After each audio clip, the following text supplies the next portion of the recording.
Hello class, good morning my dear students.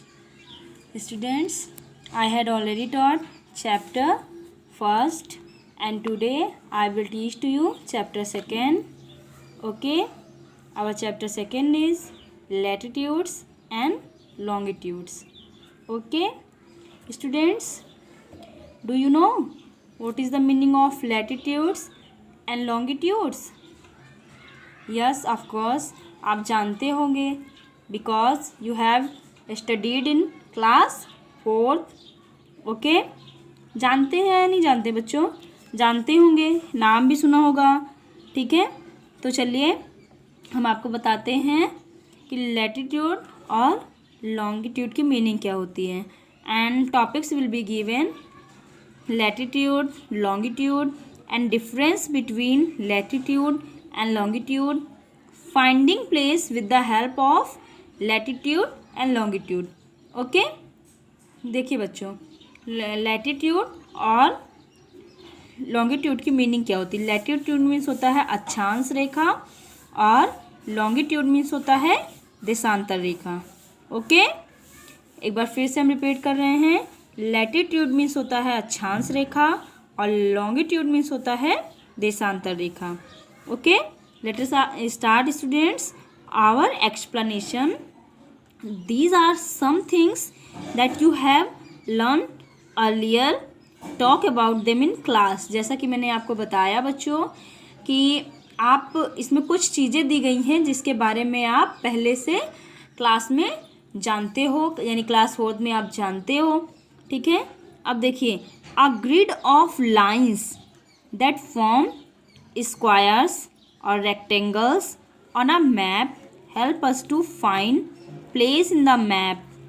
यानी map में कुछ स्क्वायर और रेक्टेंगल्स जैसी कुछ ग्रिड लाइनें दी होती हैं, वो क्या करती हैं, किसी भी प्लेस को इजीली फाइंड करने में मैप में क्या करती हैं, हमारी हेल्प करती हैं. ठीक है, and the equator divides the earth into 2 equal hemisphere. आपको पता है बच्चों what is the meaning of equator? Equator means भूमध्य रेखा. ठीक है, या फिर 0 डिग्री रेखा या फिर अक्षांश रेखा, या फिर देखिए भूमध्य रेखा, विषुवत रेखा, इक्वेटर, ये सारी चीज़ें क्या होती हैं, एक होती हैं. ठीक है, अगर कोई आपसे बोले कि 0 डिग्री या इक्वेटर या भूमध्य रेखा या विषुवत रेखा, ठीक है, अक्षांश रेखा नहीं, अक्षांश रेखा लैटिट्यूड को बोलते हैं. ठीक है, तो आपको पता चल गया कि इक्वेटर के कितने नेम होते हैं, यानी 0 डिग्री रेखा और भूमध्य रेखा, विषुवत रेखा और इक्वेटर. ठीक है, ये सारे नेम्स किसके होते हैं, इक्वेटर के होते हैं. तो ये क्या करती है, ये अर्थ को 2 इक्वल हेमिस्फीयर में डिवाइड करती हैं. क्या करती है, अर्थ को 2 इक्वल हेमिस्फीयर में डिवाइड करती है. The equator is an imaginary line that does not exist on the earth but is drawn on map and globes. देखिए बेटा, इक्वेटर पे जो है वो इमेजिनरी लाइन है, यानी काल्पनिक रेखाएं हैं. ठीक है, ये अर्थ पर एग्जिस्ट नहीं करती हैं, लेकिन ये मैप और ग्लोब पर क्या करती हैं, खींची जा सकती हैं. ठीक है, अभी आपने जाना किसके बारे में जाना, इक्वेटर के बारे में. ठीक है, तो चलिए और हम आगे आपको बताते हैं भी, आप और भी जानेंगे. Like the equator the other lines drawn on map and globes are real lines. However since the surface of the earth does not have them we say that they are imaginary lines on the earth. These lines are called latitude and longitude. यानी बच्चों, equator पर map और globes पर real lines हैं. ठीक है, लेकिन अर्थ के पास ये नहीं है, इसमें कुछ इमेजिनरी लाइन है, यानी अर्थ के पास कुछ इमेजिनरी लाइंस है, जैसे काल्पनिक रेखाएं हैं, जिन लाइन को हम क्या बोल सकते हैं, लैटिट्यूड और लॉन्गिट्यूड बोल सकते हैं. ठीक है, तो चलिए टॉपिक है हमारी लैटिट्यूड. ठीक है, लैटिट्यूड अभी हमने आपको बताया कि लैटिट्यूड मीन्स क्या होता है, अक्षांश रेखा. ठीक है, the equator is drawn on globe and map around the center of the earth, it is called a latitude. Okay, अब देखिए लैटिट्यूड किसे बोलते हैं, बहुत ही अच्छे से समझिएगा बेटा, this is very important topic. Okay, देखिए पृथ्वी के केंद्र से विषुवत रेखा को आधार मानकर खींची गई कोणीय रेखा को क्या बोलते हैं, अक्षांश रेखा बोलते हैं. ओके, जैसे देखिए इसमें राइट है कि the equator is drawn on globes and maps around the centre of the earth, it is called a latitude. तो पृथ्वी के केंद्र से विषुवत रेखा को आधार मानकर मापी गई कोणीय दूरी को अक्षांश रेखा कहते हैं. ओके, अब देखिए it is a circle that divides the earth into two equal halves. ये क्या है, एक सर्कल है जिसे क्या किया गया है, टू इक्वल पार्ट्स में डिवाइड किया गया है. ठीक है, डिवाइड किया गया है. देखिए the northern and the southern hemisphere, in each hemisphere lines parallel to equator are drawn from the equator to the poles. These are also latitudes and are also circle like the equator.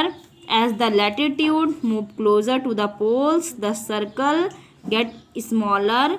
Eventually, at each pole, the latitude is just a dot. The diagram shows you all these latitudes. Okay?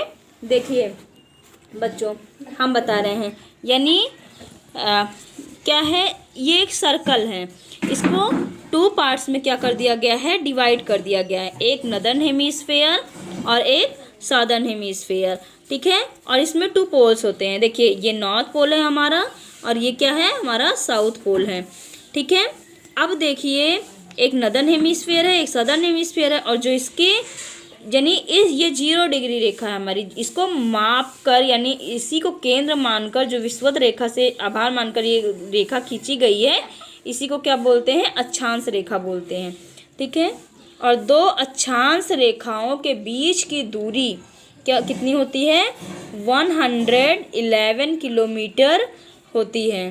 ठीक है, तथा बेटा इसी के बीच की दूरी को कटिबंध या जोन के नाम से जाना जाता है. ठीक है, किसके नाम से जाना जाता है, यानी पृथ्वी के केंद्र को विषुवत रेखा से आधार मानकर खींची गई कोणीय रेखा को क्या बोलते हैं, अक्षांश रेखा बोलते हैं. और दो अक्षांश रेखा के बीच की दूरी कितनी होती है, 111 किलोमीटर होती है.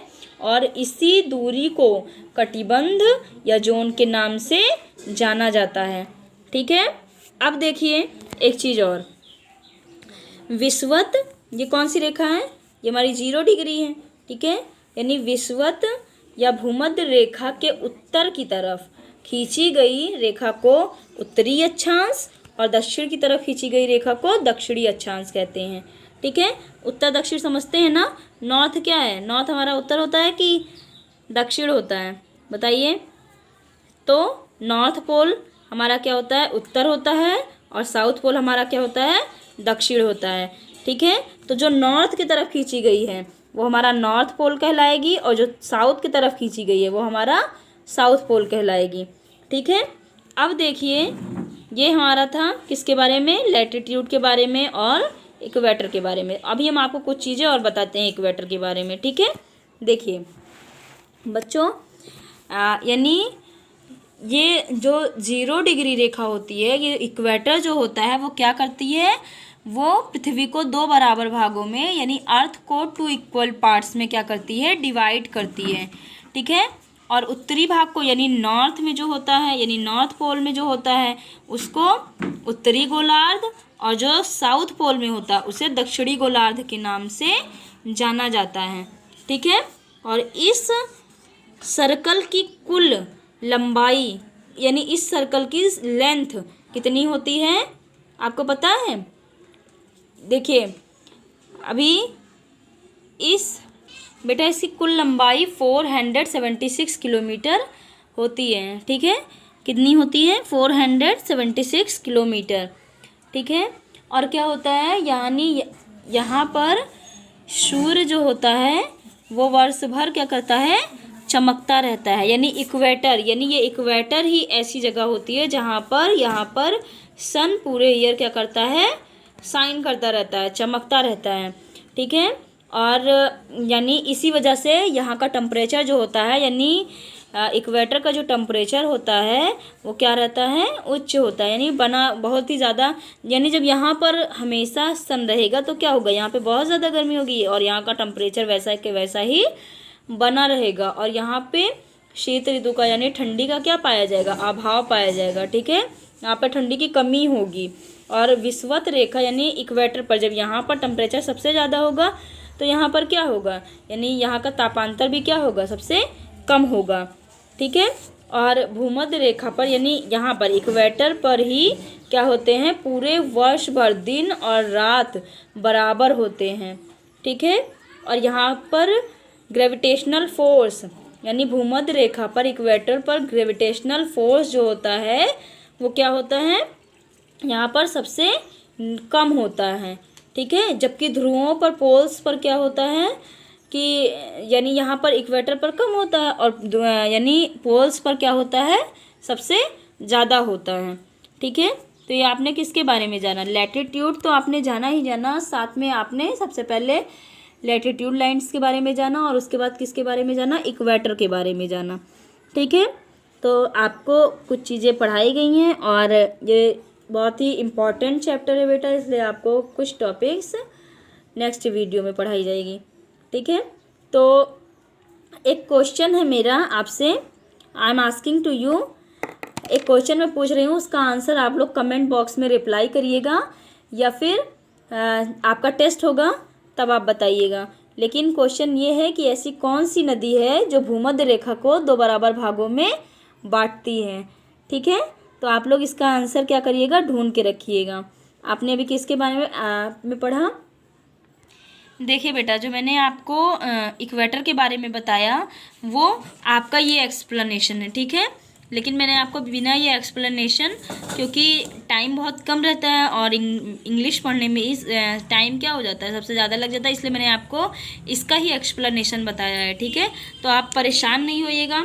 और इसके पहले आपको क्या करना है, इसके पहले आपको क्वेश्चन आंसर और कुछ आंसर्स आपको गए थे बेटा, कुछ मेरे माइंड से फॉरगेट हो गया था, मैंने आपको नहीं सेंड किया था, तो मैं आपको सेंड कर दूँगी। ठीक है, तो इसके लिए आप जब मैं आपको सेंड कर दूँगी आप वीडियो के बाद PDF में, तो आप कर लीजिएगा और तब तक लैटिट्यूड और लॉन्गिट्यूड के बारे में पढ़िएगा और जो मैंने आपसे क्वेश्चन पूछा है उसका रिप्लाई भी करिएगा। ठीक है, एंड आई विल यानी जो भी टॉपिक्स आपकी बची हुई हैं वो आपको हम नेक्स्ट वीडियो में पढ़ाएंगे। ठीक है, okay, I will teach some remain topics in next video. Okay, thank you class.